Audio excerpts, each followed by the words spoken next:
3 people. Yeah, already. You are live. Live. I live. Broadcast is live. Broadcast is live. Well, thank God for live. Yeah, really. Listen, what the hell is going on in the chat? What is mango? Well, I said mango, but what is chutney? IR cute. And, well, I know what happy bark day Roger means. Like, that's easy, but...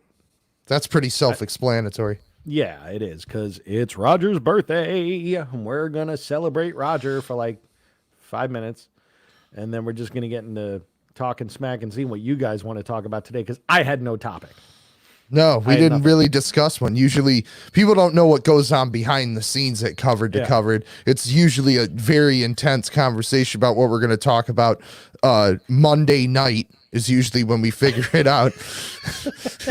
That's why you never see it advertised prior, because I'm just like fried from the one before, and I'm busy. And then, well, oh, wait. Hey, wait. There's 4 people here. That means we broke 3, which means it's time for the intro. Already. Covered to Covered is a podcast that features 2 idiots talking about music at length, and occasionally a dog does make an appearance. There will also be special guests from time to time that will show up, and they will be smarter than the hosts. And the hosts will give their opinions. By the way, they are exactly that. Opinions. They're not truths, they are not fallacies, and they do not reflect the views or opinions of their employers or those they employ. So, with that, just enjoy the damn show.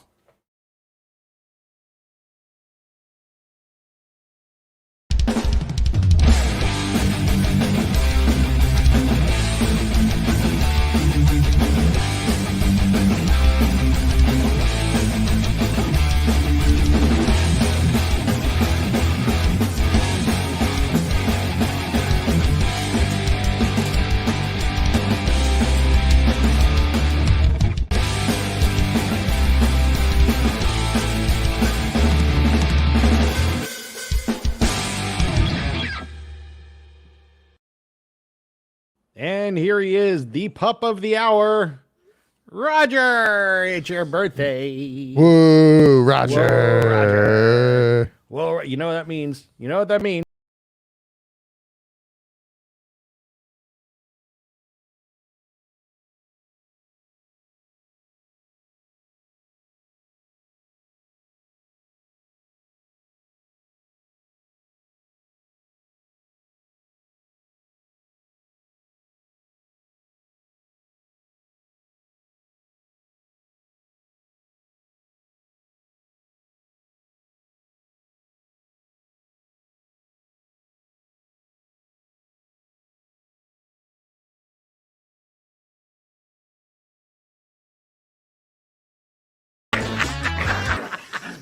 Are you bent out of shape, buddy? Sit down. He's mad.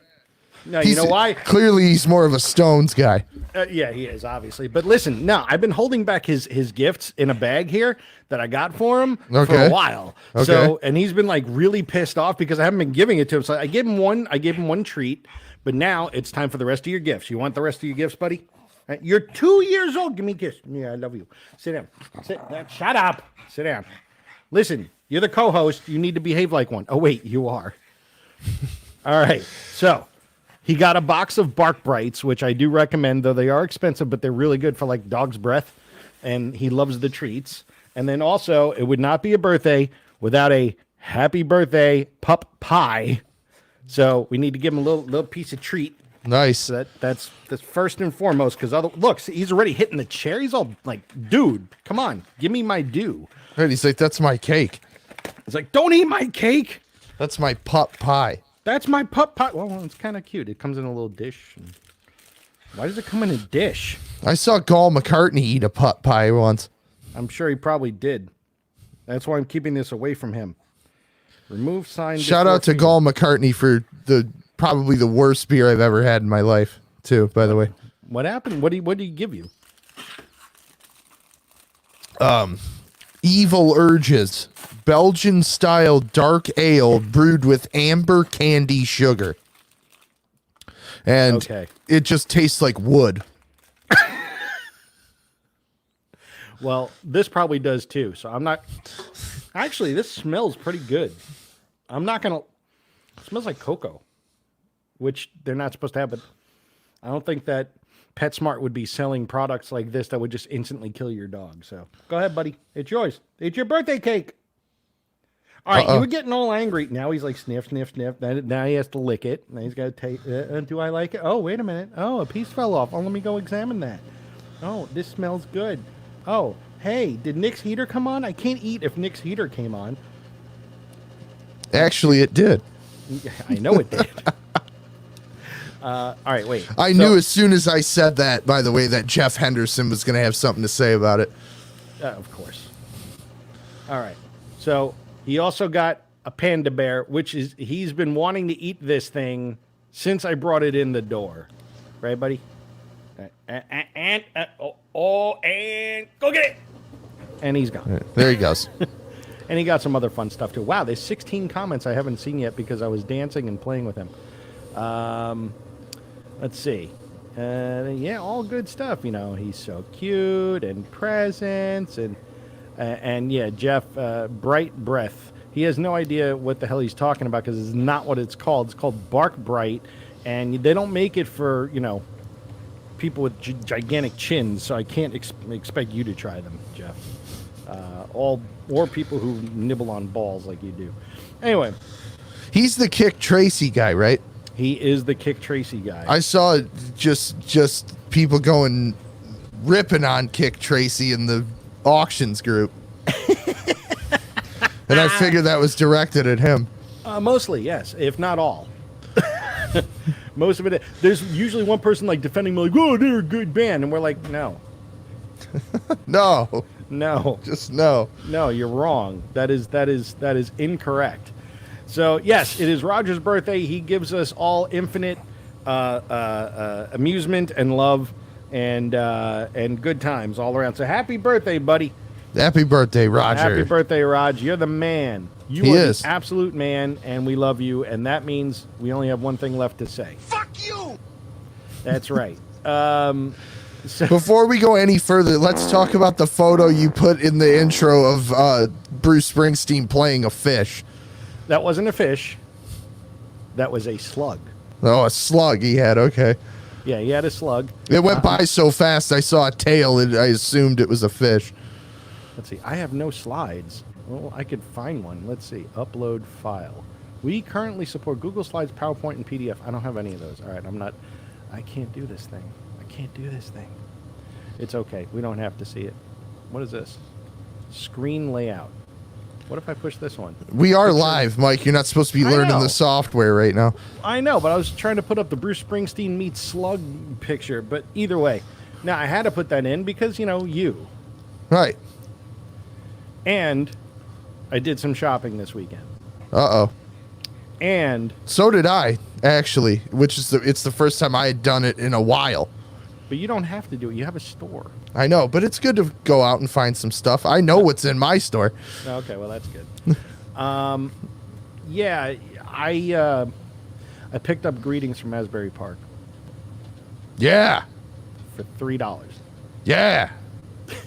and I thought it was OG until I got home, and it's some sort of like club reissue. But that's all right. Whatever.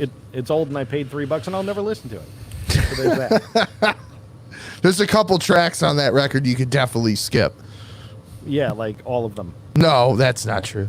There's a couple of sides on that album I could skip. It's a single LP, folks. Exactly. Exactly. Much like Kick Tracy LPs, I could skip, you know, their double-sided LPs. I could skip a couple of sides. I'm okay with that. 100% Kick Tracy. You know, but then again, you don't like Ozzy. I've been listening to a lot of Black Sabbath, and I'm like, how does he not like Ozzy? Like, I just don't get it, man. I just don't get you. It just doesn't make any sense. I just don't get you. You don't like Tom Petty. Yeah, but I don't hate him like you like rank on Ozzy. Meanwhile, like you like every band surrounding Ozzy. Yeah, usually when they don't have him involved, it's a lot better. Oh my god. Like Black Sabbath with Dio. That's a lot better. Well, I did listen to the whole thing of Heaven and Hell, and there's some questionable material on there. Oh, like what? What's questionable on Heaven and Hell, Mr. Venezia? Couple of songs. Okay, like what? The ones with Dio. Fuck you. Get out of here. I will say that listening to Never Say Die, whatever that last track is on the album with the saxophones and horns and stuff, I'm like, all right, I can see why this might be a bridge too far for Black Sabbath. They needed to say die at that point. Yeah, well, and instead they didn't and made you happy because Dio was part of the band after that. So there you go. Yeah. Mark Garney poses a very interesting question. Can you use a talk box on a slug? And that is a very good question. The answer is I don't think so. But if you want to try, I don't know how you're going to load it into the slug. But we do have an MXR talk box in stock at Rock City Music Company. Oh, well, not to shamelessly plug things, By the way, I'm Mike. That's Nick. Nick, what store do you own? Rock City Music Company. And where are you located? 5 Mile and Farmington in Livonia, Michigan. And where can we find you? RockCityMusicCo.com and on all social media platforms. And now Roger, I don't think likes that cake pie thing I gave him. So. Put up Jeff Henderson's comment immediately. Why? Because he's wrong about everything, including Dio this? is Sabbath's best singer, without a doubt. I don't know if Patrick Middlestad is watching. I think he would agree also. Well, all right. First of all, you have the IQ of a slug. Jeff is a slug, and Pat's not here. So you're all wrong. You're all wrong. And that's I don't know. I can't even argue with you guys because it's like arguing with like a midget IQ. Like small people, small IQs. I know. I just offended all the little people that watch this show, and I'm sorry about that. Like yourself.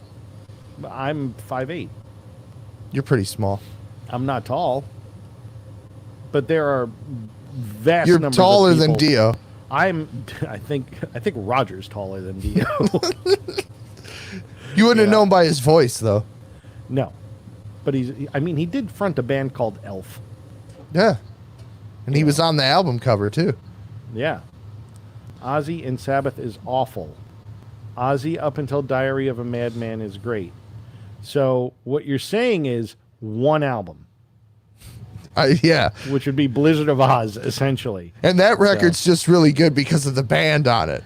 Now, look. He's Jeff's like, son, you know who Ozzy is, like the Eric Clapton of metal, where he's just always in a good situation, so it puts him on this pedestal, but really it's all the people around him. I hate all of you, and it's just no. You're all wrong. So now Lane Henderson is Jeff Henderson's very bright, much nicer, much cooler person. Oh, is he the one that plays for the Tigers? Or now he does. Hello, Lane. Does. Hello, Lane. So Lane is in here for a good reason. It is Roger's birthday. I think he wants to kidnap Roger. I'm fairly certain of this one. And yeah, I know your wife is 5'9" and can kick my ass. Your wife is 5'9" and can kick your ass. So I don't want to hear it, Jeff. She's a scary person in a loving way. Anyway, all right. So a couple of things that we need to address right off at the top of the show. The throwdown has been thrown down. What do I mean by that? Well, I'm going to Las Vegas in a few weeks. And I'm going to run a 5K because I'm trying to get back into my fitness because all I've been doing is fitness sandwich in my mouth. And after going to the doctor last week, it was like, dude, your blood is more cholesterol than it is blood. So you need to work on things. So I've been working on things since the beginning of the year. I quit drinking for now. I've been eating well. I've lost like 7 pounds already. So we're heading in a good direction here. Now, at the same time, that same weekend, Yachtly Crew is playing at the Palms. And my mother is now coming to the shows because she wants to come to Vegas and lose all of my inheritance. And she also loves seeing Yachtly Crew. So she, of all people, made a suggestion. And that suggestion was Nick needs to come to Vegas so so he and Sailor Hawkins can fight in person about Van Halen dreams. Now, I spoke with Sailor yesterday. He wants you to come. He's like, oh, yeah, bring him. He's got to come out. That'll be great. We'll fight in person. Looking forward to that. So, the gauntlet is laid out there for you. Will you come to Vegas? When is this again? February 24th and 25th. Oh, there's plenty of time to get this figured out. There you go. Well, you got a month. Yeah. I'd like to. I'd like to, mostly because I'd like to see Yachtly Crew. There's nothing to fight with Sailor Hawkins about. Dream sucks. Oh, wow. Okay. What's left to talk about? I mean,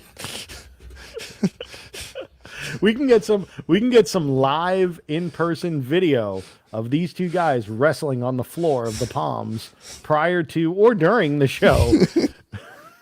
What if I'm just in the crowd while they're trying to play with a big sign? Dream, fuck dreams. Yes. Yes. That would be so good. Oh my God. Oh my God. That would be so good. And look, what? Oh, well, see, all right, now. But look, I had somebody say, go Nick. Somebody was backing me, and then now we've got no. wrong, It wasn't. I don't think it was go Nick. It was go Nick. Go to Vegas. You have to go. Okay. Yeah, I think it was more of like a encouragement to actually physically go, rather than go Nick. We're behind you. We're behind you in your crusade against hating dreams. Yeah, exactly. But I really like the sign idea. I really dig the sign idea. I think that's absolutely amazing. And the thing is, like, you got to go through a metal detector, but I could probably go early and hide it somewhere within the venue and just. And then, like, Sailor will wind up watching this episode and go, oh, that's it. I'm taking everybody off the list. Yeah, right. Right, exactly. So anyway, you should go, and I'm just saying you should go. You're always inviting me to trips that are super inconvenient. Like what? Like, hey, why don't you fly across the country to argue about Van Halen with somebody? What am I going to say? Hey, why don't you go like swim in Lake Michigan and argue about Van Halen with somebody? Like, that doesn't work. I think Yachtly Crew is coming here soon because I saw they're playing in Indiana and they're playing in Ohio. They've got to be adding Detroit. Who knows? That's up to their booking agent. So why don't you fly out here for that? Well, Maybe I will. Maybe I will. I do things. I travel. You travel a lot. I do. And I'm leaving next Thursday again. So, are we going to do a show the night before? Yeah. Or you don't want to do one before you got to fly across the country? I'm doing a show. Oh, are you? Oh yeah. I'm not like you. Well, like, I'm gonna leave early in the morning. You get extra time. That's why. Remember when we finish this? It's usually 11 or 11:30 my time. It's like 8 your time. Yeah, but you text me at like 1 o'clock in the morning your time routinely. It's not as if like I'm eating up in your normal like abnormal parts of your day. That's true. So there's that. See, Mark Garney brings up a really good point. Mark Garney's absolutely wrong. We're talking about February. Mark Garney's paying for the ticket. Oh yeah, Mark Garney buy the ticket. That's all good. I'm going Thursday to Monday. You can not go at all. Thursday to Monday. That's a long. It's a long haul. 20. It's 4 nights. All right, I'll try and make it happen. There you go. You don't have to go for all 4 nights. Just go. Are they playing 4 nights? No, they're playing 2 nights. Oh, okay. Yeah. I was gonna say they're turning in. They're like the dead out there. Well, they are getting. You don't get out much, do you, Nick? I get out a lot. I just don't get out west much. You don't do anything fun. I just realized your shirt is Alfred E. Newman as the Misfits shirt. Yeah. Oh, that's awesome. Here's a cookie. Go eat your cookie. Good boy. All right. So I had to get that out of the way. That is now out of the way. Great. I feel better about things. I think I have to. Am I still pinning? I feel no. It sounds fine on my end. Oh, okay, good. I just want to make sure I'm not like blowing out anybody's headphones or speakers. Anyway, so that was part one. Part two, there was nothing to really talk about this week from a topic point of view. So I'm going to do something very dangerous here. While Nick and I are riffing on something I'm about to bring up, I want you guys to put in the chat what you want to talk about, what you want us to talk about, what do you want us to fight about. Now, Van Halen Dreams, that's a given. That's off the table. Yeah, that's off the table. It's just to clarify though, Mike, aren't you in agreement with me about I Dreams? am, but just not as violently as you. Right. Okay. I am in agreement. I'm not a big fan. I do not like the song, because Sammy Hagar, and annoyance, and not really cool Van Halen. That's why, all of those things. But not as much as you. You are definitely hardcore. What was the other one that you brought up that was like, oh, that one too? Like another Sammy Hagar, Van Halen. I mean, it could be any of them, honestly. Yeah. It was probably Best of Both Worlds or Finish What You Started. I hate that one. Finish What You Started. I think that was another or one. It might have been Why Can't This Be Love? Because I really hate that one. Up. Okay. Oh, you hate that one more than Finish What You Started? Yes. All right, we're going to have to do like a whole like Van Halen, the Sammy Hagar years retrospective, which will go something like this. So 5150 came out in 1986, and I hate it. Okay. And then after that was Oh You Wait 1 2. I hate it. Yeah, go all the way up to Balance. I hate all of them. Yeah. And then For Unlawful Carnal Knowledge. I hate it. You know why I hate that record? Because of the dumb title, just so they could go, oh, it's called Fuck. It's funny. Not really, though. It's funny. It's very 1991. Oh, look, Patrick took time out of rehearsal to say hi to us. Pat, you were supposed to be on here to back me up about the Dio Sabbath. No, Patrick, hang up. Go do your rehearsal because you know that you'll be wrong, and I'll have to put you in a corner again. All right, so anyway, oh, Jesus Christ. All right, Jeff Henderson. Well, what do you want us to talk about? Good bands for once. We talk about good bands all the time. We also talk about Kick Tracy. Because they suck. Anyway, so while you guys are deciding what you want us to talk about, I want to bring up something I did. I succumbed to pressure, and I purchased a one-day ticket to Metallica at SoFi Stadium in LA. All right. Because the one-day tickets went on sale, and because I happen to be a Chargers season ticket holder, I was able to get pre-sale. So, did you get good seats? Not really. Okay. There's 5 levels, and I'm in the 3rd, and that's not including the floor. All right. So there's like the whole field, which it's in the round. So it's a center stage, U2 style, or Def Leppard style, or anybody who has any idea about how to put on a show style. Yeah. All right. So it's in the middle of the floor. Then you have the 100s, 200s. Then you have like suites. Then 300s, which is a smaller section, and 4s and 5s. So I got in the 300s. For the 2 tickets, including taxes and fees and everything, it was $350. Total. That's not bad. Not awful. But the 2 tickets face price total were $260. So $90 in fees and taxes for the 2 tickets. Again, it just keep coming back to that, man. Yeah. It's like and it was hard to get them. Like every time I saw a pair of tickets, I'm like, oh, look at somebody took it. Oh, what about these? Somebody took it. Oh, what about these? Somebody took it. Like, okay, this sucks again and again and again. So finally, I was like, FOMO took over, like fear of missing out. Like, all right, cool. I'll just buy the fucking tickets when I actually can do it. Hit. Yeah, I got it. How much? $90 in fees. Yeah, $45 per ticket. My favorite thing has to be the convenience fee. Who's it convenient for? Yeah, right. Exactly. Because buying tickets through Ticketmaster is never convenient.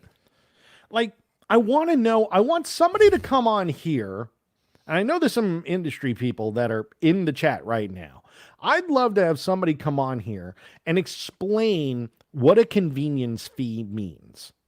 Like, does it mean that because we're sending it to you as an e-ticket, or that you didn't have to leave your home to do it, or what? Yeah, because it costs so much to send an email. So it's really... Well, not even that. It's just, it's just in your account. They don't even send the email. Yeah, that's anymore, true. It's that you used to get an email, remember? And then you would print the ticket, but you're right. It out. Yeah, now it just goes right into your app. Exactly. So now it's like, what is a convenience fee? And it's like $4 or whatever it is. It's nothing crazy, but why? Like, why add that? Isn't that part of the fee in general? Like, give me a break. I miss the days of sleeping out for tickets in some strange way. Like, I feel like it was more fun, you know? And you never knew eggs are still more expensive. Yeah. All right, cool. But, you know, that's not the point. Well, but what about, like, there's a processing fee, right? Which is obviously payment processing, I'm assuming. Let me look up and see if I can find the breakdown of what I actually paid per ticket. I have to have it. That email did come. Okay. I gotta find out what that is. Jeff Henderson said the convenience of not sitting in front of Tower Records at 5 a.m. Well, that'd be hard to do now because there is no more Tower Records. And you don't understand, Steph. It's not the point that things cost more now. Concerts cost more now. A third of the price that you pay for a ticket should not be fees. It's like renting a car. All right, you rent a car, it's $59 a day. By the time you're done renting the car, it's $90 a day. So there's issues there. I find that to be a problem, especially when it's not explained to you what those fees are and who they're going to. In a lot of ways, I think that it's total nonsense and it's a ripoff. And where does that money go? And how much does the infrastructure cost? I mean, again, we can go back and I could start yelling and screaming about the whole, Taylor Swift thing where, the whole system went down and somehow they still sold 2.4 million tickets. Exactly. Like, give me a break, So let me see if I can find. Well, and the thing, what I was going to say about the processing is, like, there's payment processing. Usually there's a fee for that. Like, you come in my store, I run your credit card. There's a payment processing fee. Yeah. It varies. But, let's just say let's call it 3% because that's easy to understand. So that means and that's about right. So let's usually, say you paid $100 for something. It cost me $3 to take your credit card. Usually, if you're a high volume company, you get a better rate. Yeah. So you got to imagine Ticketmaster is getting a better rate. I mean, I think that's safe to say, right? They're probably not paying 3%. They might be paying 2%. Yeah, and it depends on the credit card too. But at the same time, that's not a cost that's like given to the purchaser. But if you see though, it'll say processing fee. But if your tickets are $200, the processing fee will be $50. Yeah, as opposed to $6. Right, which is what it's costing them. So where's the other $44 going, and why are you being charged it? I found. All right, I found the fees. Wait, before you go into this, Mike, I think you need to put Paul McCartney's comment up. Oh yeah. This is the Gene fee. This is Gene Simmons from KISS, and what we're doing now is we're processing our own tickets. I'm actually writing them out in crayon and sending them to you. $15.99. That's before the decimal. Per ticket, hand crayoned by Gene Simmons of KISS. KissOnline.com. KISS condoms. KISS coffin. Kiss my ass. Anyway. So, and yeah, that's probably true. Yeah, this is another one. Static X tickets, $68, and the fees are like $45. That's insanity. That's mega insanity because they're like a theater level band. Yeah, they're playing the House of Blues. Right. So how is it possible that it could be $45 in fees? I don't know. All right, look. So here's the thing. Started off $134 times 2. All right. So it's $268. So now we have to get to $351.40 from there. Okay.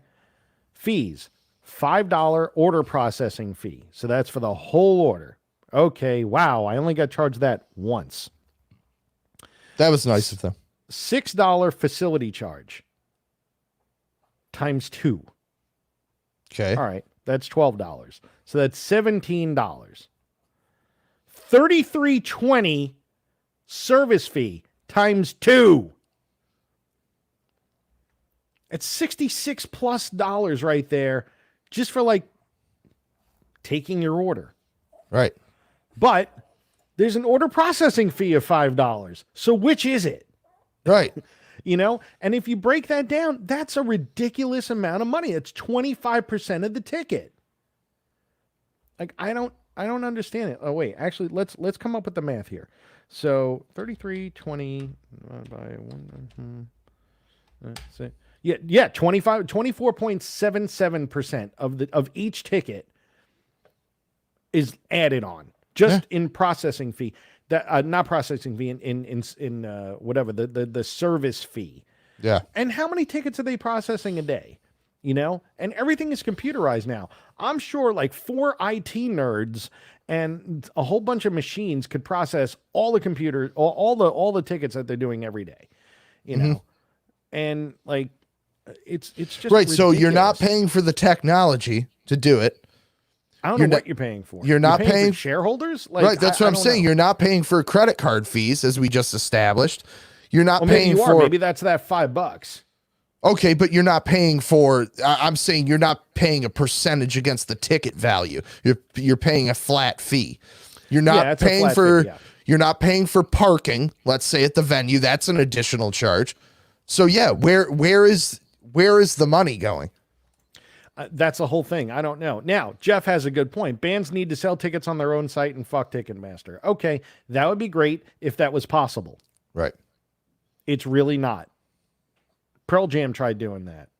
Yeah, you have to, and I think you have to explain why, because you would have to rent the venue. Yep. Assume all responsibility for said venue, including the staff. No, you don't have to do that. The promoter needs to do that. Mm-hmm. But either way, the like all these venues are in bed with ticket Live Nation or AEG or Ticketmaster. Yeah, so there's nothing. There's really no other option. Any other option that comes up gets shut out. Mm-hmm. You know, the only one that's around that does I forget the name of the company, but they do a lot of smaller venues. And shut up. Is it Eventbrite? No, Eventbrite is something that you can do on your own, which is great. That's what we use for all of our events. Yeah. But you know what? Could you imagine what it would be if Ticketmaster, like how much were you got that, not Billy Strings. What's his name? Butch Walker. Butch Walker coming up, right? How much did you charge per ticket? $35. $35 per ticket. And how much service fee did you? It was Eventbrite tacked on a $3.28 service charge on top of that $35 plus sales tax, which is 6% in Michigan because you were getting a record. Yeah. Okay. So total came out to what? About $44 per I think it was like $41.50 is what it evened out to. $41.50 and you got an album. Okay. Yep. So of that, $35 is your face price. All right. So let's do the math on that one there. So 35 divided by 41.50. So about 15% above what the ticket cost. Not 33. So let's do it from the Ticketmaster point of view. Say Nick ran his whole shebang through Ticketmaster using this methodology. So 35 times let's see, let's call it a third. That seems to be about right. So now you're talking about like $48 per ticket is what this costs. Right. Actually, it should be more than that. I think I did my math wrong. Should be about, it should be like 52. Yeah. So like 35 times. I think. Yeah, like 52.50. Yeah. And with the face value still being 35, exactly. $17.50 of that would be service charges. Yeah, exactly. So kind of ridiculous, you know? And like at $40, okay, that's okay. Like 35 to 52, it doesn't sound that bad. It's still a large percentage. It's still an extra third, whereas, and somebody brought up the point, think of the people that paid that on top of $2,000 for those tickets. Well, the thing is that the $2,000 tickets have a percentage that's commensurate with the price. Yep. So it's those even $2,000 more tickets, you're right. That is the case. So on 4,000, if you buy 2 tickets for $4,000, you're probably paying somewhere in the neighborhood of $2,000 on top of that in service fees, some ridiculous amount. And if you're not, then it's weighted in the worst way possible to get the most money out of the lowest price tickets. Mm-hmm. So, and I think it's important. It's important to talk about because how Jeff said, bands need to sell the tickets on their own site and fuck Ticketmaster. For a band like Metallica, the infrastructure is there. It's easier for them to just deal with Ticketmaster. Wait, we need to pause right here. $7,000 for the VIP experience. That money goes direct to the band. Uh-huh. Live Nation will get a piece of that too. Because they're usually the ones that are coming up with those VIP experiences, and they're putting hosts on hand to run them. Yeah. Yes, you're right. The band gets a large chunk of it, but Live Nation is taking probably $1,200 a person. They're on that. They're not adding on top of that. They're pulling from it. Yes, yeah. So that's different. Yeah, that's different. Whereas like if it was $7,000 and then you're adding another like $1,500 or $2,000 per ticket per experience on that. I mean, like who could afford any of this? Yeah. I don't get it. So it's like ridiculous. But it's a little bit different on the VIP experiences. Most of that money in the end does go to the band, whereas all these extra fees and things of that nature go to who knows and what are they for? Do I think $7,000 for a VIP experience is outrageous? Oh yeah. Like, I don't know any band that's worth that. I just would like to point out that the Kiss Ultimate VIP experience. Now, of course, they have multiple packages, but the Kiss Ultimate VIP experience that'll cost you $8,500 before fees. Well, Nick, for your $8,500, you have no idea the package that you get. In fact, you get my package in your face all night long. What about Paul McCartney's comment? And the worst part is you'd have to meet Metallica. No, okay, and let's clarify this, okay? Because I think this is important to talk about. With the Kiss meet and greet, and by no means am I defending an $8,500 VIP package, okay? But at least with the Kiss package, you're going to meet the 4 guys in Kiss. If you read the Metallica package at $7,000, it says you will meet 2 members of Metallica and they will be selected at random for depending on the show. It's going to be a rotating thing. So you actually are going to pay $7,000. You don't meet all of Metallica. You meet 2 guys and you don't even know which guys it's going to be until you're there. I could probably tell you which 2 guys it'll be every time. It's going to be Kirk and Robert. Yeah, and then occasionally somebody might get James or somebody might get Lars, but you're right. Out of 30 shows, 25 of them are going to be Rob Trujillo and Kirk Hammett. Now, that's not a bad thing. I mean, look, meeting those guys, and I've met actually both of those guys. Yeah, I'm not really, slagging on the guys. I'm not slagging on the guys at all. Not at all. But I would think for that kind of money, yeah, you're right. I get all that, but my point is they're in Kiss now. So if you go to see Kiss, they've been in Kiss longer. They've been in Kiss longer than Peter, Chris, and Ace Frehley ever were. Yeah, combined in both tenures of their band. Yeah, you're right. I get Jeff. That's a whole nother argument. Yeah, you're right. But my point is that if you're paying that money, you're at least meeting the band that you're seeing, the whole band. And you get, I think you get to 2. I'm trying to pull it up right here to see what's included in that $8,500 ticket price. But going off memory, I believe it's like you get to tour the stage. You get samples of my pubic hair. Right. You get, 4 items signed. You get to go to sound check, all the perks that you see the other bands offering. But yeah, $8,500. And I thought nobody would ever come close to that. And then here comes Metallica. and they're not far behind at $7,000. And I'm not saying I'm not a big Metallica fan, so I don't know how it seems like they treat their fans pretty well. They seem to like always deliver a good experience. And I know they've got the fan club thing that you get all sorts of like cool limited edition vinyl. I mean, they seem like they're really hands-on, but like 7 G's and you don't even get to meet the whole band. That it's insane. You know, it's a lot. It looks like a horrible money grab from people that have more money than they even know what to do with in the first place. So it's like, personally, I don't understand some of these. Don't you want to give back a little bit? Like, you built your empire on the backs of all these people coming to see you, and you're just adding more to the empire. Look, it's the great thing and the horrible thing about living in a democracy that's, built around commerce, capitalism, is that things like this pop up. There's lots of good. There's lots of good. There's free enterprise, free market system, and you can command prices for things. And if people pay it, people pay it. And that's a wonderful thing to have that freedom to do that. I'm thankful every day for that. Right. Yeah. But then there's the other side of it. Like, really? And it's different in what Nick and I do for a living because, in my mind, we work in the guitar world and, not to get too far into the weeds on this, but there becomes a law of diminishing returns with guitars, right?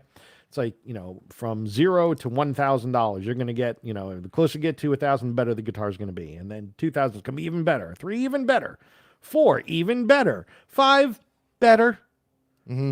6, it's prettier. 10, it's collectible. It's not a better guitar. There's just different things about it. So it's like a law of diminishing returns as far as the functionality of what it is that you're purchasing. And when it comes to things like VIP, like when you see how it's stacked in the different, we have 72 tiers, and, right. Well, and there's also the line, just similar to the guitar world, like you're talking about, there's also the line of what will you pay? Yeah. Nobody's demanding that if you go see Metallica, you have to pay $7,000 because I hate that rhetoric too, that it's like, oh, well, yeah, Metallica tickets are $7,000. No, they're not. The VIP thing is $7,000. Okay. So you want to go see Metallica, you can pay $195 or whatever you just said you paid. Okay.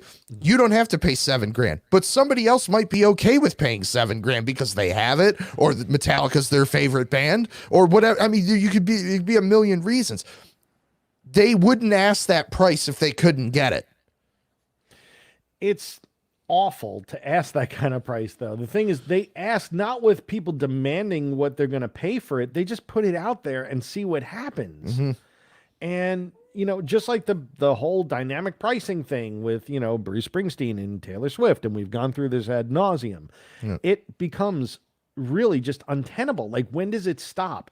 And when do people, and we, again, getting back to our conversation with Nick and Adam a few weeks ago, like, how do you mitigate this? You do it by buying records. If you're able, if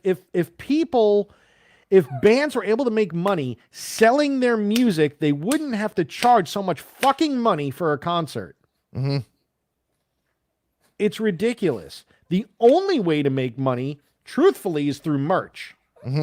Or these experiences, like you said, which usually the bulk of the money is going to end up back to the band. Yeah, exactly. So, but not every band can command that kind of audience, like, I'd be curious. I'm sure there's probably a Static X experience, but is it going to be $7,000? Of course not. I did the, it might be 400. Yeah. I don't even know if it would be that much, because I think some bands, let's look it up. Some bands keep talking. Some bands do realize that because they want to make the extra money, but they usually stack it with some cool merch items and stuff, so it helps to give you some value for your purchase. I'll give you an example. A couple years ago, I did the Deep Purple meet and greet because Deep Purple's one of my favorite bands. I have Ian Pace tattooed on my arm. It was an opportunity to meet one of my heroes, one of my favorite bands. You get a couple things signed. You get a pro photo with the band, and unlike some of these things where it's just a cattle call of people, you go through the line, you take your picture, okay, fuck off. you got to spend time talking to these guys and asking questions and hanging out. Not a ton of time, maybe a couple minutes per person, but they still took the time. I think that the cost of that, plus I got a backpack, a Deep Purple water bottle, a t-shirt, a lanyard, my photo, 2 autographs. I think it was $250. I just looked up the Static X one, and I was way, way off. The meet and greet package is $105. Okay. I could totally hang with that. Yeah. But hang on. Hang on. Let's see what the fees are. Yeah, probably $65. Yeah, probably. Now this is through Live Nation, so let's see how this comes out. Let's see. And of course, the system failed. There you go. Oh my God. Oh, there it is. All right. So now this is just, I don't think this includes tickets. I think this is just for the VIP experience. It's almost always an add-on. Yeah, because then the promoters can't touch the money. All right. So that's $20 per ticket that they add on. So it's a little bit less than 20% per ticket added on. Okay. All righty. That's a little better. Cancel order. Now, let's see what it would be just for tickets. 2 tickets. They are $30 each for general admission. All right. Let's see. Mark, we'll get to that in a second. I see your comment. Let's see. Yeah, I'm not looking at anything right now except for Live Nation's website. So, all right. So, let's see. What's the percentage on this? Let's see.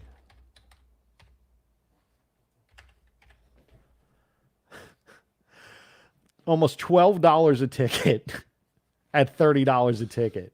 Yeah. So it's that's 39%. Yeah, right. Unbelievable. I mean, come on. It's just so wrong. It's so wrong. I don't know, man. I almost give up with this. Wait, 11. So yeah. This is now for some reason it's not, that's without tax. Mm-hmm. So, got to keep that in mind too. Roger, it's your birthday, but go away. And I would like to say too, this isn't just concerts that this happens at. Try and buy sports tickets. Try and buy football tickets. Try and buy hockey tickets. In some cases it's even worse. Yeah.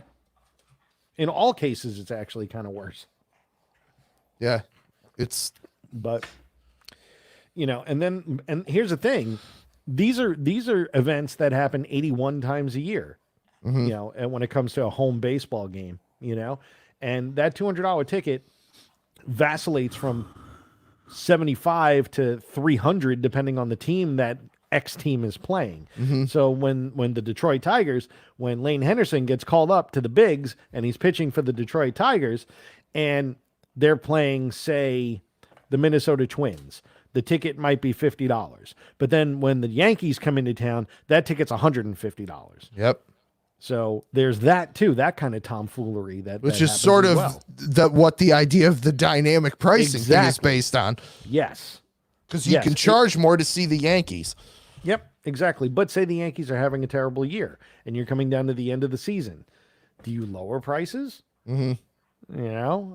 Maybe not, because it's still a marquee name and who knows, I just think it's crazy. I think there needs to be some standardization that works out for everybody where not everyone feels like they're getting shafted. Cause right now everybody feels like they're getting shafted that are buying tickets. Yep.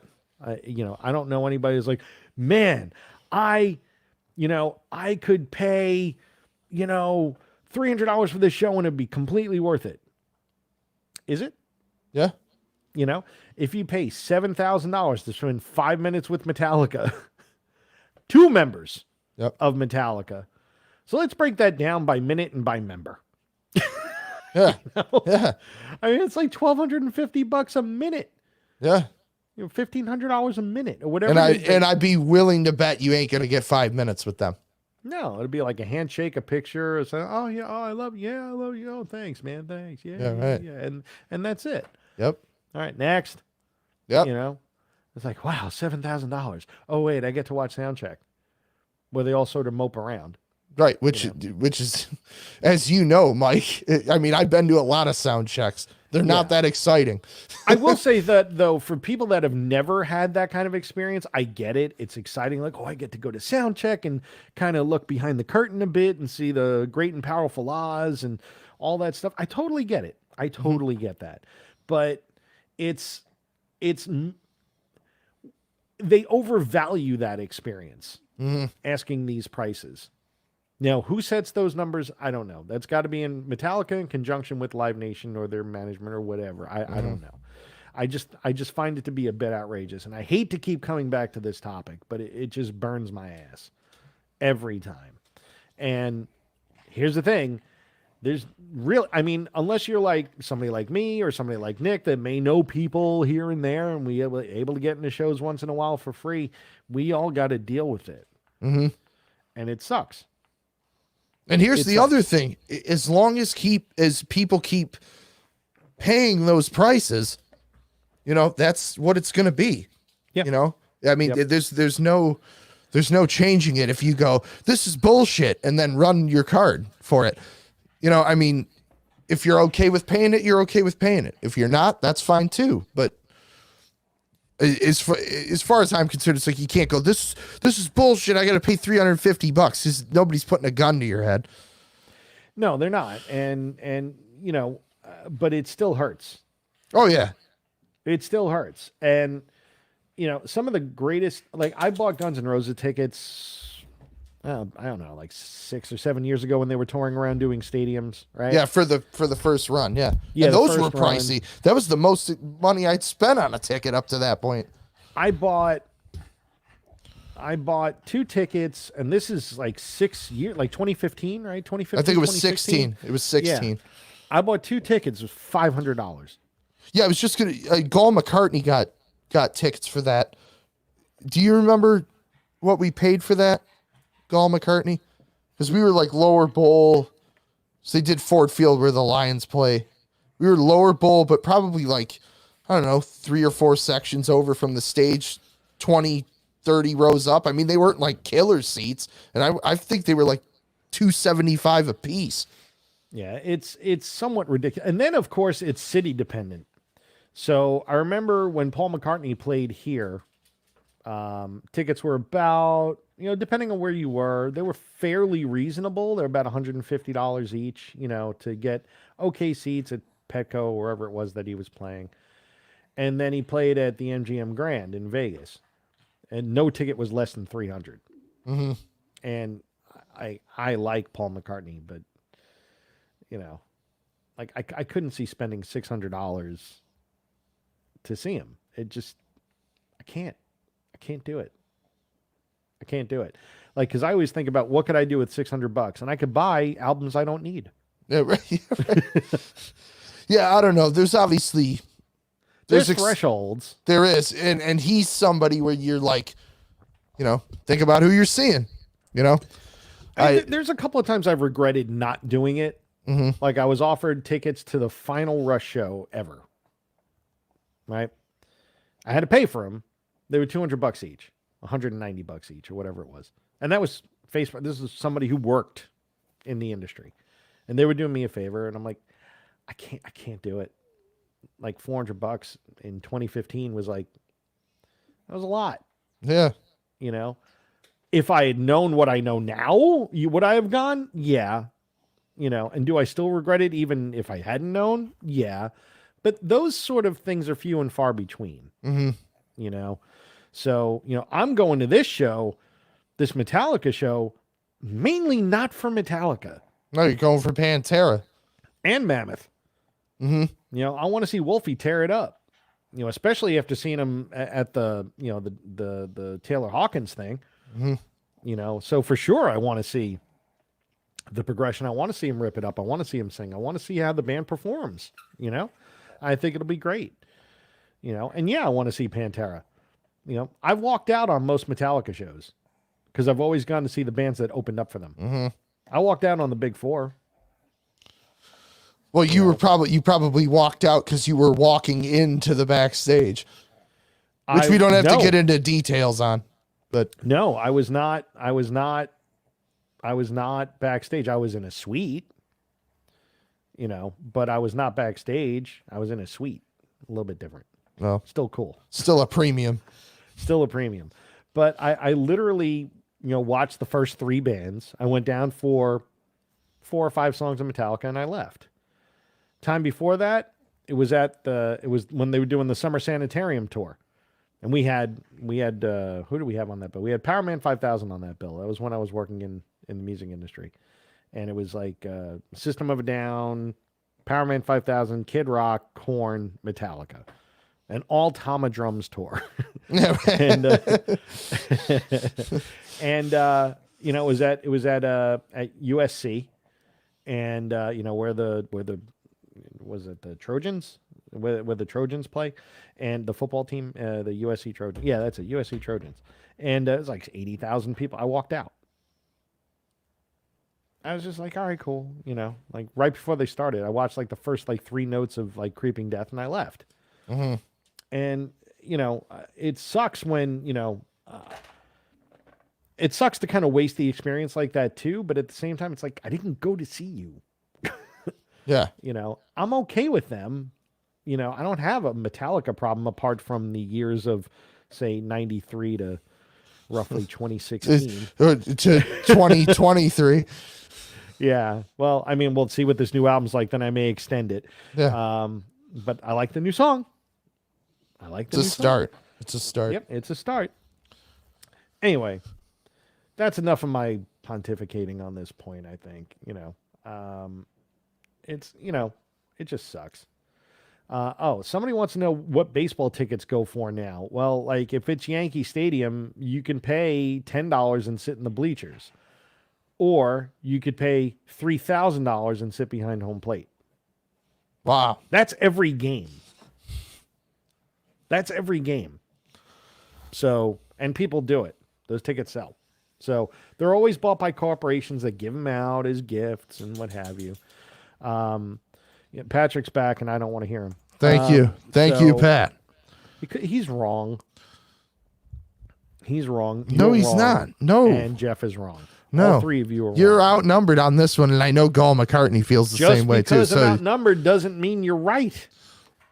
How? Let's not fuck this argument. Yeah, exactly.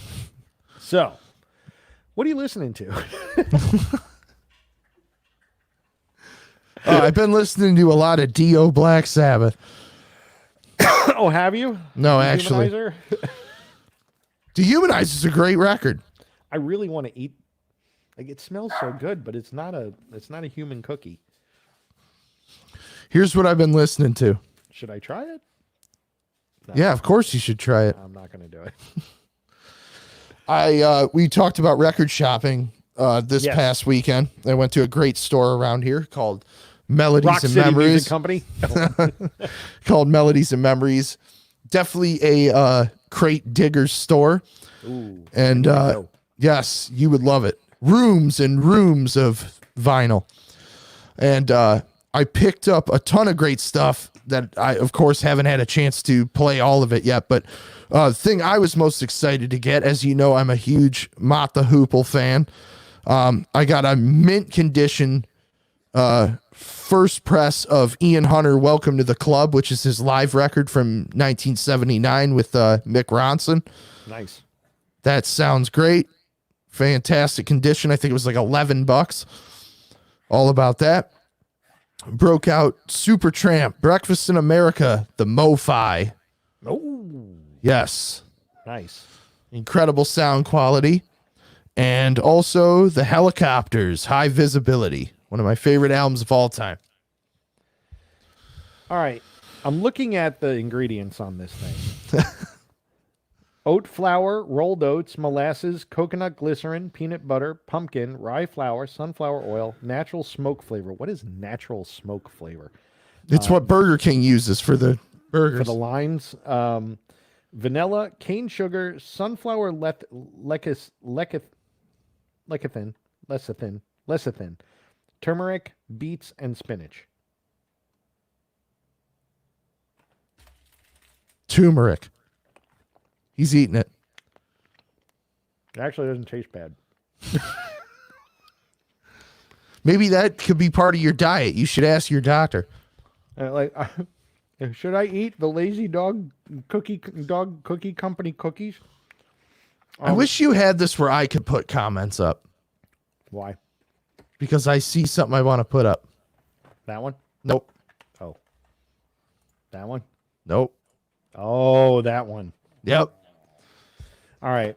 So we all know that Gall McCartney is a chromosome away from being human. And this proves it. This definitely proves it. Like, not even missing link style. He's like pre-missing link. Like, he's the missing link's missing link. What's happening, baby? Yeah, that's right. So, yeah, I don't believe it. I just don't go with it. And so, yeah, Mark Garney, I ate it. I don't feel bad about it, to be honest. It actually tasted not bad. I'm not going to lie to you. Which is funny because Roger would normally, whenever I'm eating food, doesn't matter what I'm eating. If I'm eating something, he wants it. Yep. And because he's like, well, Daddy thinks it's yummy, so I should probably eat it, all of it. And so I hope he leaves the table so I can eat his whole meal, which he's done. And he got into a lot of trouble for doing that. That wasn't recent. That was a long time ago. But yeah, I will admit, I just ate a dog treat, and it tasted good. Highlights of episode 31. Poison turmeric. No, it's not poison turmeric. Anyway, so, hey, Nick, you know what I'm listening to? What's that? You chewing a dog treat? I know you're listening to that. I've been listening to Roger yell at me all day because he's a good boy and it's his birthday. No, I did some crate digging, like I said, this weekend as well. And I got some really cool pieces. I got, what did I get? Oh, I picked up Jeff Beck Truth and Blow by Blow. Got both of those. And that's been sort of in heavy rotation since. I told you I got Greetings from Asbury Park. I haven't touched it to my turntable because I think it'll blow up. I like how you bought it though. You're not gonna play it, but you bought it. Well, look, this way nobody can be like, oh, you hate Bruce Springsteen, but you don't have any Bruce Springsteen albums. I have 4, or 3. I have 3. Nebraska was in there too, and I decided not to go with that. No, that's probably a good call.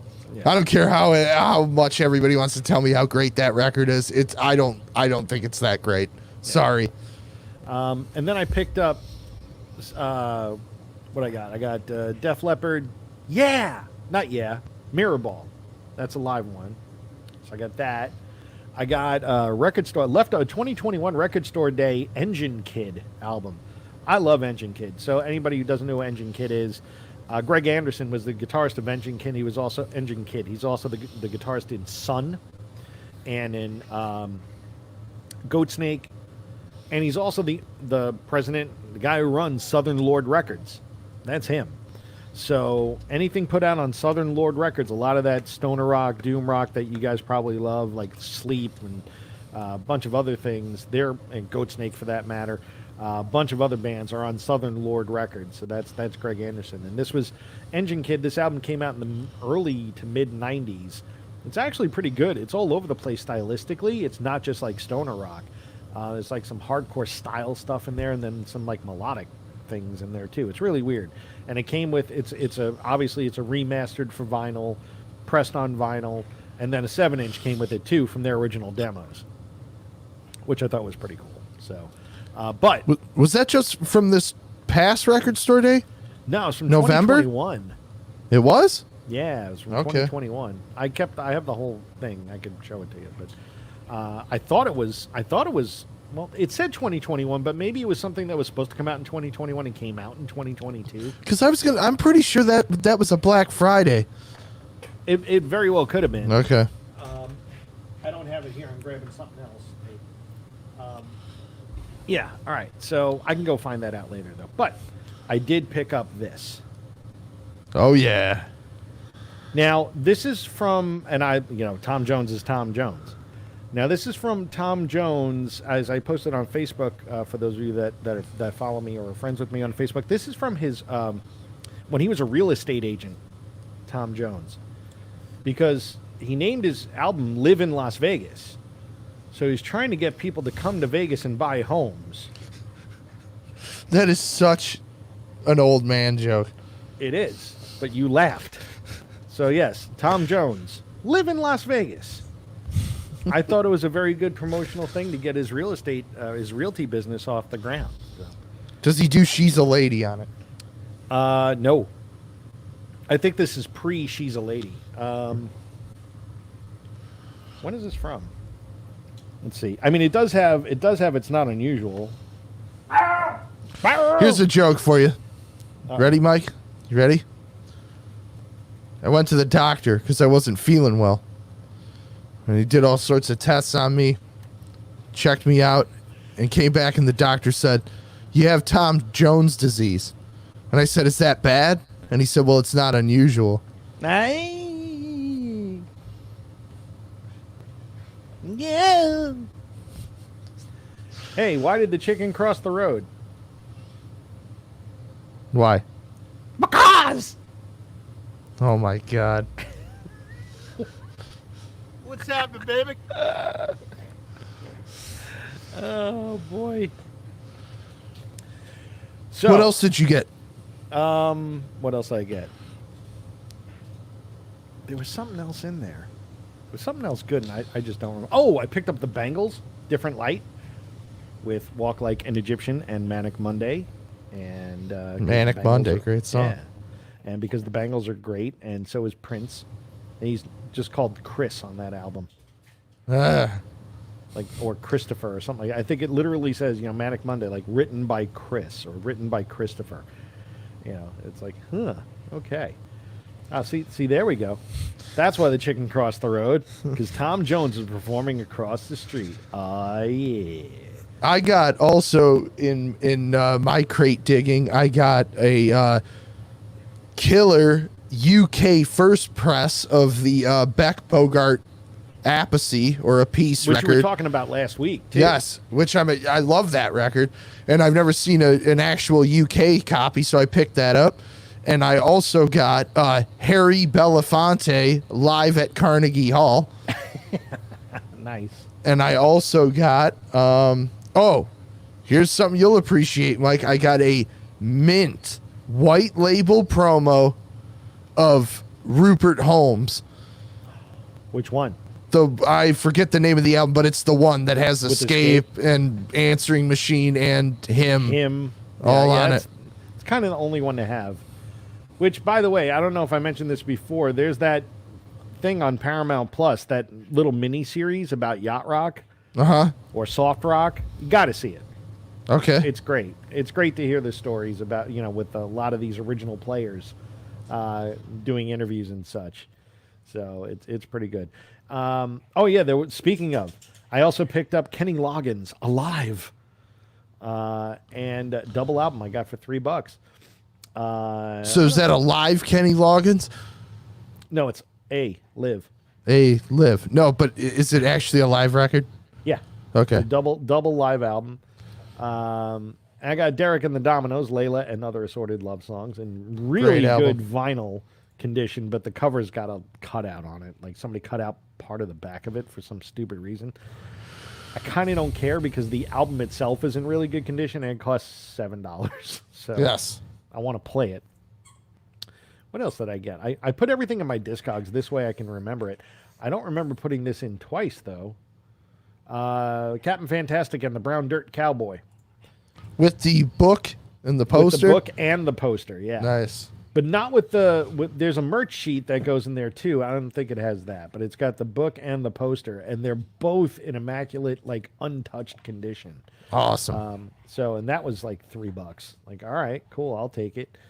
I also picked up the Stranger Things season 4 soundtrack, which is totally worth picking up for the amount of songs that are on there that everybody knows, including Master of Puppets, My Metallica, and Run Up That Hill by Kate Bush. That was, she's now super popular again because of Stranger Things. Go figure. Running Up That Hill by Kate Bush, or if you ask one of the guys that works for me, he thought that was by Carole King. No, it's not even close. Not even close. And in fact, I don't even like the song. I don't even think it's a good tune, but somebody does. And then what else? I think that's pretty much it as far as like anything of note that I picked up recently. I got Tarkus by Emerson, Lake and Palmer, but that's just because it was there. The armadillo, man. Yeah, you got to have the armadillo. So anyway, what's coming out this week?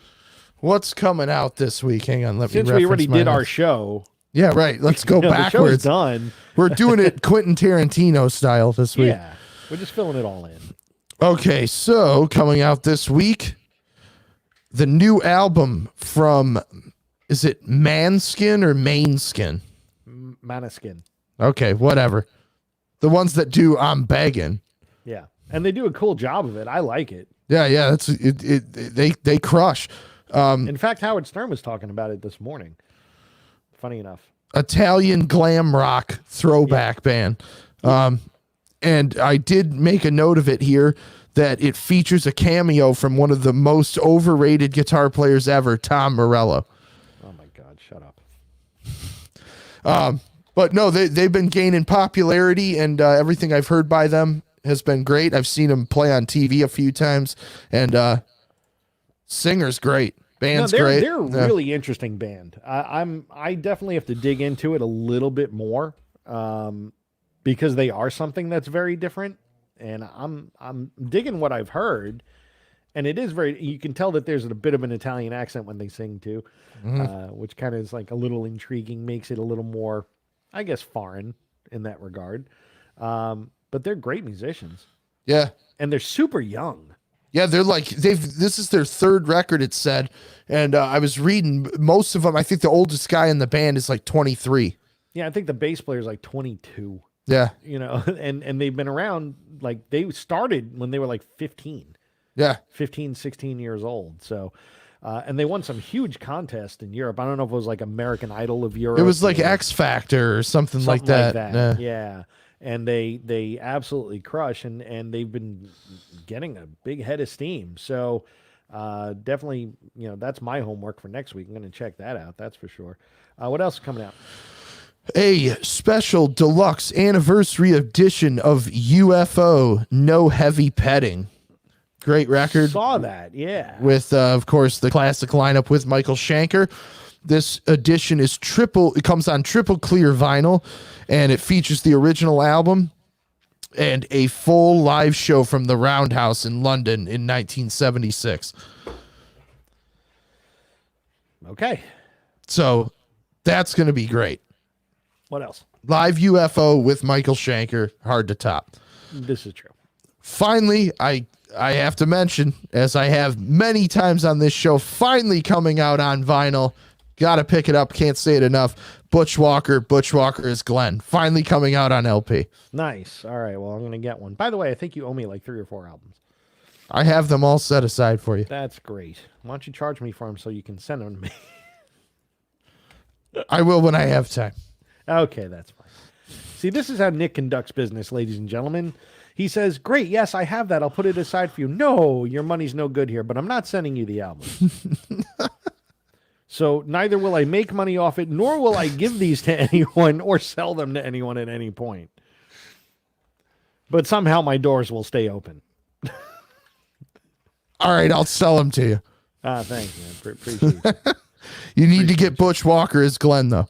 Although it's going to be hard to come by if you see it in any of your stores, wherever any of you are. If you see it, grab it, because the first pressing was severely allocated thanks to our event this weekend, where like 85% of the run went to us. Well, I guess I need one. Well, they're all spoken for. Oh, wow. Van Connor from Screaming Trees died.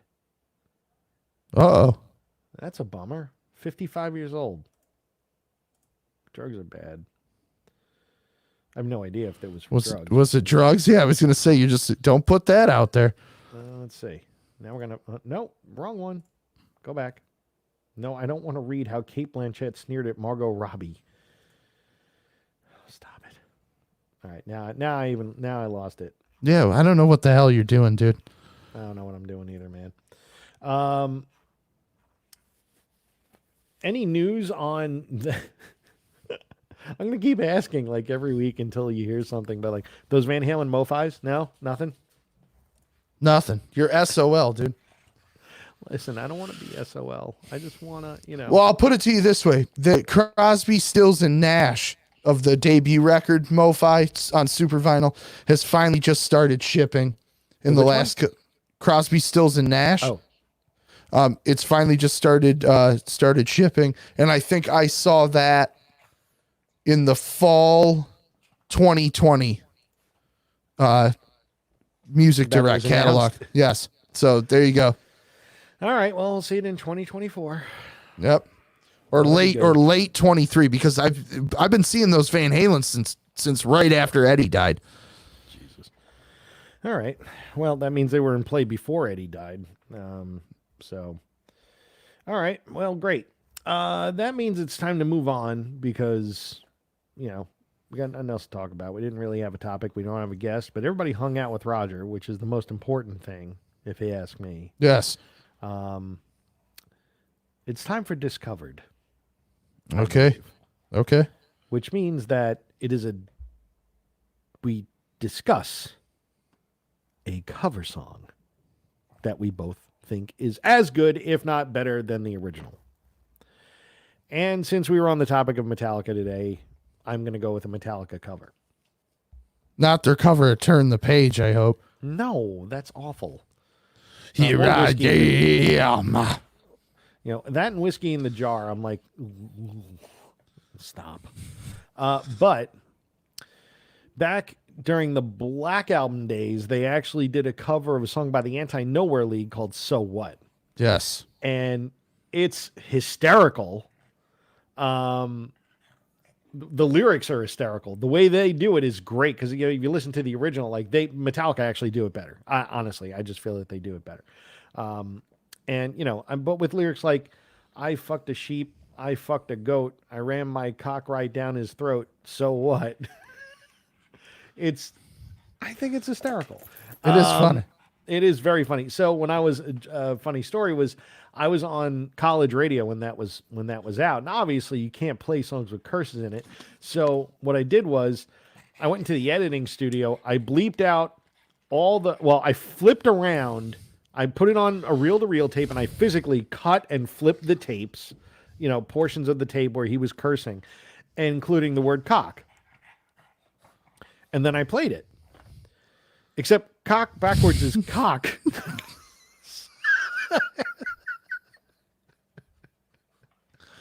Wow. Outstanding. FCC flag. Okay. Oops. I'm sorry. Big mistake. So yeah, that's my pick for Discovered this week is Metallica's version of So What by the Anti-Nowhere League, which I'm pretty sure you can find on Apple Tunes and Apple Music and Spotify and all those other things. So that's a great call. It's part of the Black Album box set too, because I think it's on one of those 12. And it's on Garage Days. Oh, is it? Yeah, on the second disc. Yeah. Yeah, I don't have those. So your turn. Okay, my pick this week for Discovered is a fantastic cover by Prince of the Joni Mitchell song "A Case of You," which I think he did it multiple times in his career, but the version I heard the other day was from the One Night Alone at the Piano, which I think came out 2 or 3 years ago, like a legacy release live album, but it's just solo, just Prince and a piano, and he does an outstanding version of that song, which I think is a great song. The Joni Mitchell one's outstanding. It's on Blue, which is arguably her best record, but cool to hear somebody like Prince do it. He stays pretty true to the original, but plays around with the melody a little bit, and he just sings that song great, and I was pretty moved by it. I'm pretty certain that Joni Mitchell writes songs that everybody else does better than she did. That's what everybody says about her and Bob Dylan, but I disagree with Dylan, but I kind of agree with Joni Mitchell. Yeah, because I mean, like, if you think of, like, Both Sides Now, Judy Collins did it better. If you think about Woodstock, Crosby, Stills, and Nash did it better. This Prince song that you're talking about, he did it better. I'm sure of it. There's just so many things that she writes great songs either in the wrong key or when they're reimagined, they're that much better. Mm-hmm. One of the two. And look, I give her all the credit in the world. I mean, she's still kicking. Lucky her, because she was supposed to be dead. Yeah, she laid pretty much dead on her floor for 3 days after having an aneurysm. Yeah. So, I mean, and she performed like 3 or 4 months ago. Yeah. So yeah, really, really crazy, but just not my cup of tea. And I just feel like she writes quality songs that everybody else takes and makes better. That's all. Yes. and yes, Mark Carney, that's a classic video. Yeah, that's yeah. He delivered a fantastic guitar solo. And that was a concert for George. I mean, that was that was the Rock and Roll Hall of Fame induction. Rock and Roll Hall of Fame. Concert for George. It was Clapton actually did it. Yeah, and of course Prince. The Prince one was better because it wasn't Eric Clapton. There you go. But yeah, I mean, he tore it up on that for sure. It's one of his best performances of a song ever. Probably besides doing Purple Rain in the rain at the Super Bowl. Yes. Which is like, you couldn't write a better script. Right. So I think Prince made it rain on purpose. He made it rain talent. He did. All right. You know what time it is. Do you know what time it is, Nick? I do know what time it is. What time is it? It's time for This Song Sucks. Oh, yeah.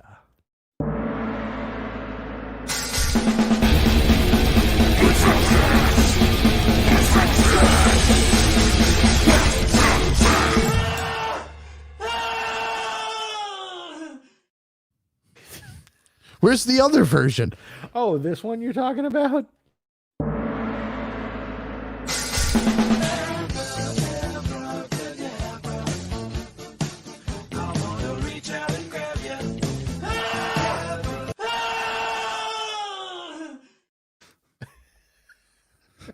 So good. You should change it every week where it's a different Steve Miller song. Well, we were going to talk about the beauty of that, of what is Steve Miller. Now, all right, True Confessions, and I have to, before I bring this up, I don't think it's ever going to make it, which really, really sucks. But let's see, view refund, view order details. Yeah, it's never going to happen. So I don't know what happened to it. I bought you a Christmas gift. Okay.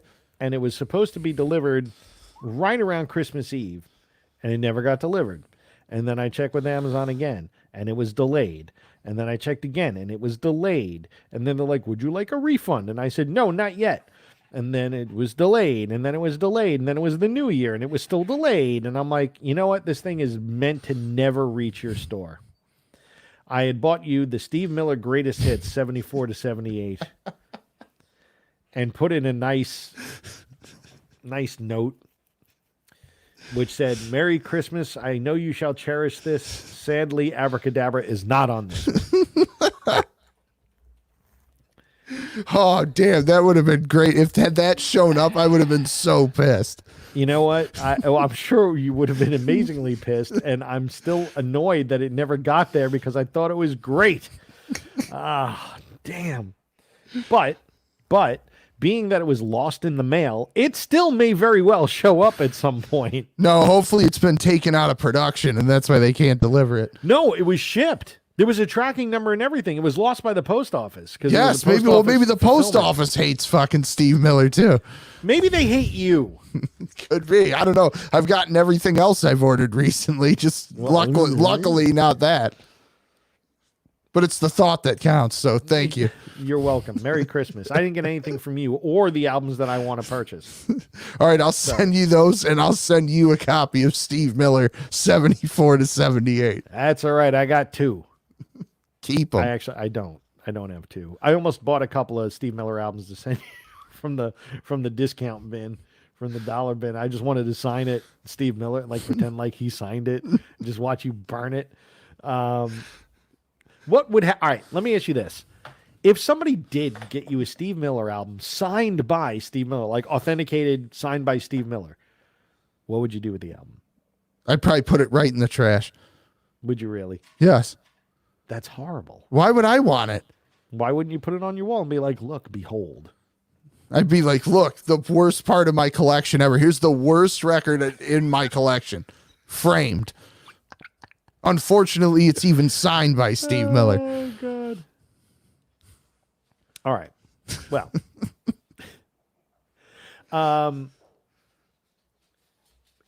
Wait, hang on. What are we doing again?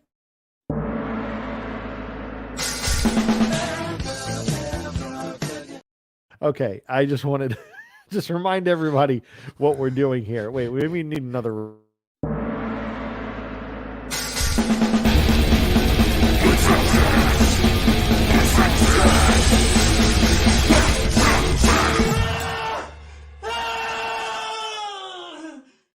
Okay, great. Before we go any further, though, can you hit that other video clip? You know the one. Hi there. My name is Unimportant. There you go. I can't believe that guy was on this show. Look, we're going to need more video clips. That's what I think I'm going to effort this week by week. Going to add more video clips and things of that nature. I think we need a little more, because we have more fun with that. Keep people interested. Anyway, so with that said, it's time for this. It's time for This Song Sucks. Nick, you are up to bat. What song sucks this week? Okay, so this forever. Yes, yeah. Oh, it. Trust me, this one sucks for a very long time.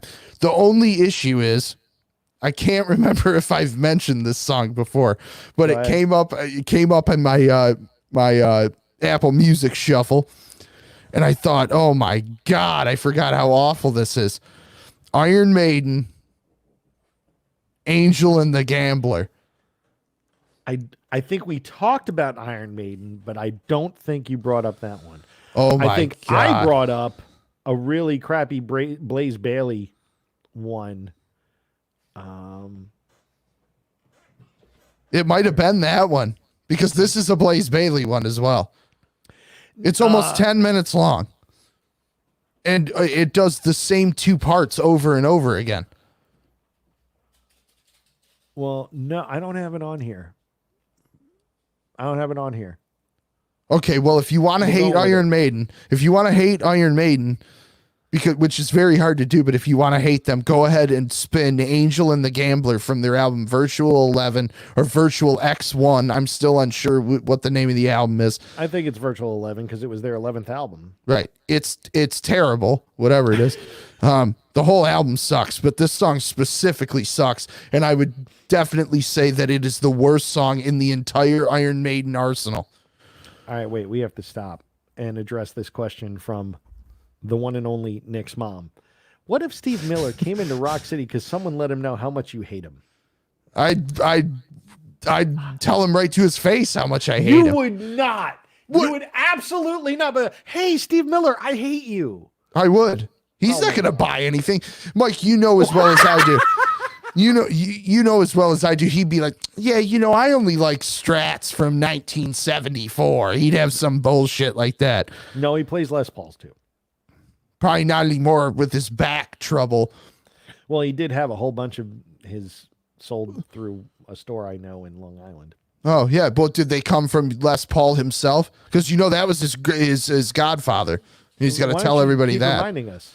He's got to tell everybody in every interview. He had they were like 4 or 5 Beano reissues. Well, that's cool. Yeah. But I'm glad he sold them then, because he shouldn't have had them. He's awful. I mean, why? I don't understand why everybody's like, I don't get why you hate Steve Miller. Listen to any of his music.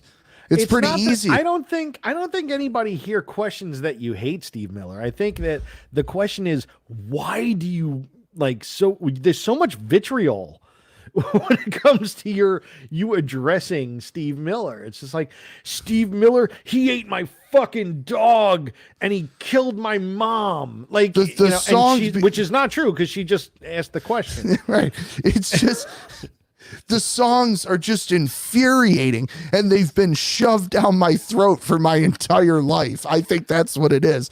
And I don't understand, like, you know how like some people would be like, I don't know, let me pick a random something like Sweet Home Alabama. We're all tired of Sweet Home Alabama, right? We've all heard it multiple times a day, right? Yeah. But you could still go, that song's good, I'm just tired of it, right? Okay. Fly Like an Eagle just sucks, but somehow I still hear it multiple times a day. Because you all right, first of all, you're generating bad energy and you're getting bad energy back in the form of Steve Miller songs. That's a big part of your problem. I don't remember right reading that in any Titch Non Han books. Who Titch Non Han?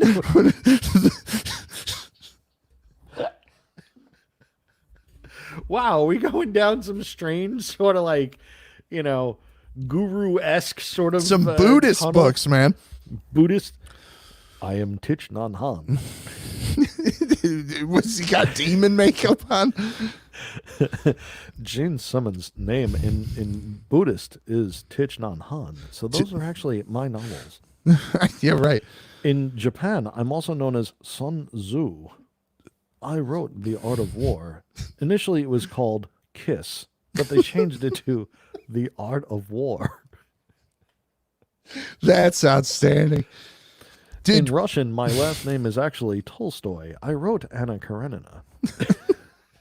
How about Mark Garney saying Bon Jovi is his Steve Miller? Bon Jovi is nowhere near as bad as Steve Miller, in my mind. True, first off. Second of all, Bon Jovi's not bad.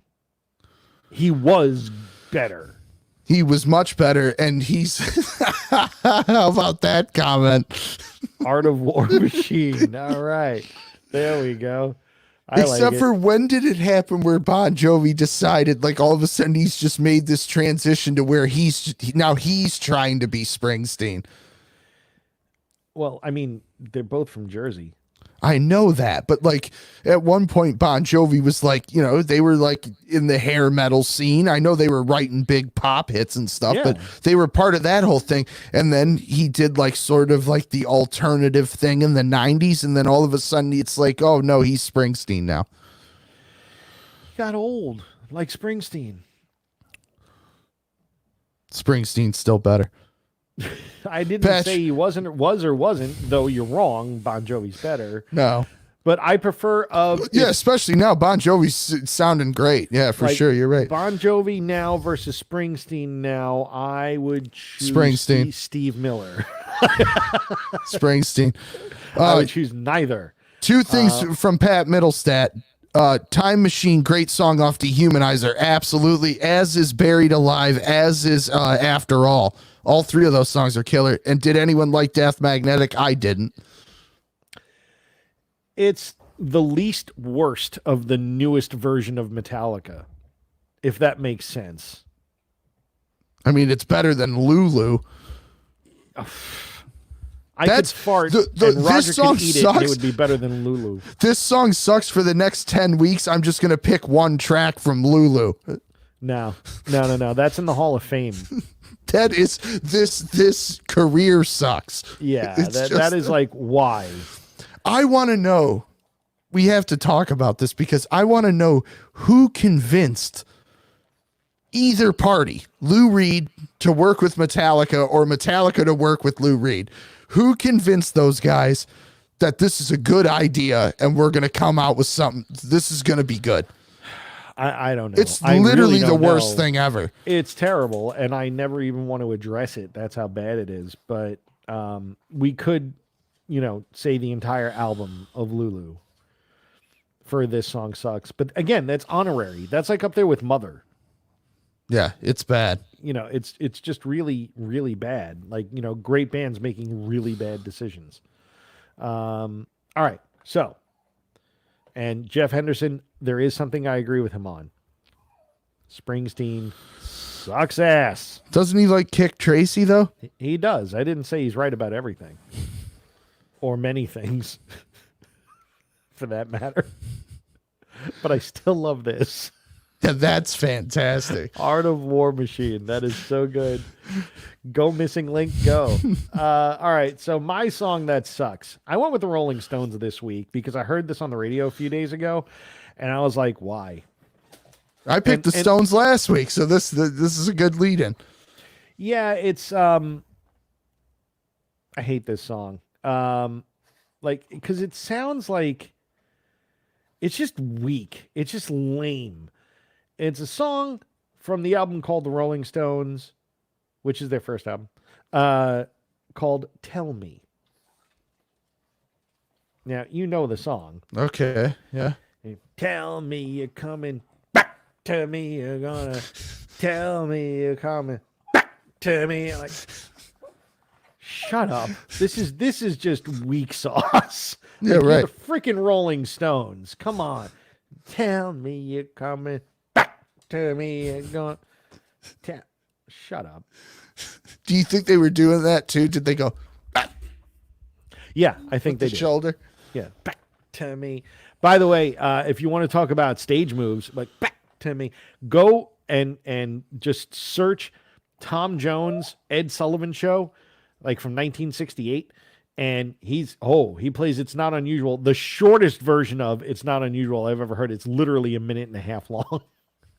Like, they leave out the first verse. Uh-huh. Like, they skip the first verse. They go right to the second verse, and then they cut out the one-note guitar solo and just go right to the end. But he does this, like love is gonna do what you want it to. And he does this, like, this hip motion thing while doing the double guns. And it's like, wow, Tom Jones. That's fantastic. Speaking of things, just, you know, gyrating on stage, which, I mean, of course, that right there says it all. Totally trying to channel Elvis. Oh my God. And hey, Lisa Marie Presley, Yeah. spill some out. What about her record? Better than Springsteen. Yeah, okay. Roger, put the fucking shoe down. He's got my Converse 1 stars. That's not going to be good. No. It's not going to end well.